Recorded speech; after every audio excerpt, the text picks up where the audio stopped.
Bienvenue dans un nouvel épisode de Ça sent le succès. Aujourd'hui, on va analyser Acqua di Parma, Colonia Essenza.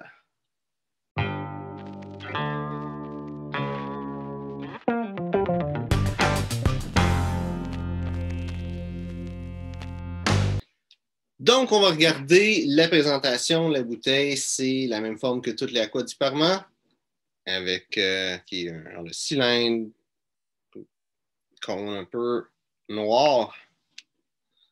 D'habitude, c'est pas nécessairement noir la bouteille, mais ça a tout le temps cette même shape-là. Et la boîte, c'est un cylindre comme ça. Donc, on va maintenant analyser l'odeur. Donc, le spray de ça, le vaporisateur, il donne une bonne... il y a de la puissance dedans. Là. Puis qui est bon, spécialement pour le type de parfum que c'est. Ce parfum-là, en passant, c'est un eau de Cologne versus... généralement, les parfums, c'est eau de toilette, eau de parfum. C'est plus ou moins rare, mais eux autres, Acqua di Parma, c'est tout le temps des eaux de Cologne, ou peut-être pas tout le temps, là, mais la majorité, là, j'ai pas vu s'il y en avait qui n'étaient pas, là. Fait, qu'est-ce que je sens en premier? Je sens le bergamote et du bergamote puis du pamplemousse. C'est un parfum qui est très herbal. Sur ma peau, je sens... ça fait penser un petit peu à de la citronnelle sur ma peau. Il n'y a pas de citronnelle, en tout cas, il n'est pas dans les notes qui sont déclarées. Là. Mais ça me fait penser à ça. Je sens un petit peu de romarin. C'est probablement le romarin et le bergamote ensemble qui donnent cette odeur-là de citronnelle.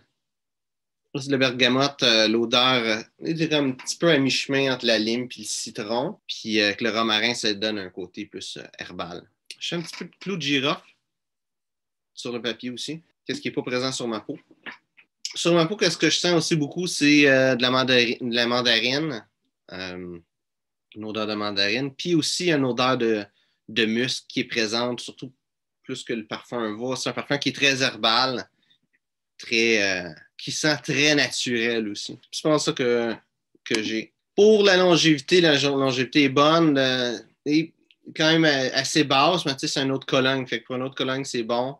Ça va être 3-4 heures que ça va te toffer. Puis la projection, par contre, n'est pas super bonne, mais encore une fois, c'est un autre Cologne. C'est un parfum qui est plus un parfum d'été. Donc, l'été, il va projeter plus. Ce temps-ci de l'année, ça ne marchera pas.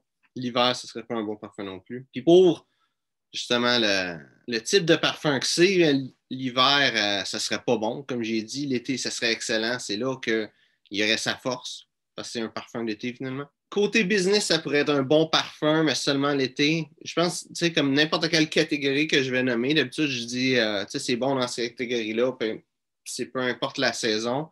Mais là, juste l'été, l'hiver, peu importe le type de parfum, l'occasion, puis tout ça, je pense que ce serait un bon parfum. Mais business, l'été, ça serait bon. Séduction, par contre, ça serait pas nécessairement si mauvais que ça, mais le parfum, c'est pas les styles des parfums séductifs, mais c'est quand même un parfum qui sent bon, qui sent naturel, qui sent classique. Fait que ce serait pas genre terrible non plus, mais ce serait pas dans les best. Ça dépend aussi du setting. Si c'est un pique-nique l'été, tu portes ça, ça pourrait être bon. Fait que ça dépend du setting, dans le fond. Comme parfum tous les jours, ben, ça serait pas bon parce que le parfum ne dure pas assez longtemps. Je pense en dessous de 5 heures, un parfum tout allé, c'est pas super bon. Quoique l'odeur, ça serait une odeur le fun puis tout ça. Mais tu sais, il faudrait que tu amènes la bouteille de ton travail, que tu en mettes à toutes tes breaks, que ça vaille la peine. Fait que c'est pas l'idéal. Quoi que tu pourrais aussi en mettre sur tes vêtements. Techniquement, Acqua di Parma, c'est une compagnie qui est quand même assez vieille. Et à l'époque où ça a été fondé, cette compagnie-là, la mode, c'était de mettre du parfum sur les mouchoirs en tissu que les hommes traînaient sur eux. Puis c'est un parfum de base, ou de la ligne de parfum Acqua di Parma, c'est des parfums qui sont faits pour ça, pour mettre sur des mouchoirs. Là, la mode...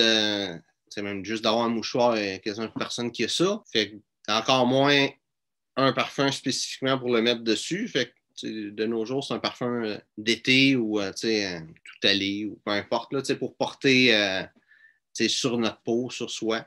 Fait que, techniquement, je dirais, généralement, je dirais un parfum de le mettre direct sur sa peau, mais lui spécifiquement, il a été fait pour mettre sur du tissu. Fait que, je ne l'ai pas essayé sur du tissu, mais il est fait pour ça. Fait que, si tu veux comme parfum tous les jours, tu peux t'essayer avec ça si tu l'as ou c'est un des Aqua di Parma. Puis qu'est-ce que je verrais avec ça? Qui je verrais avec ce parfum-là?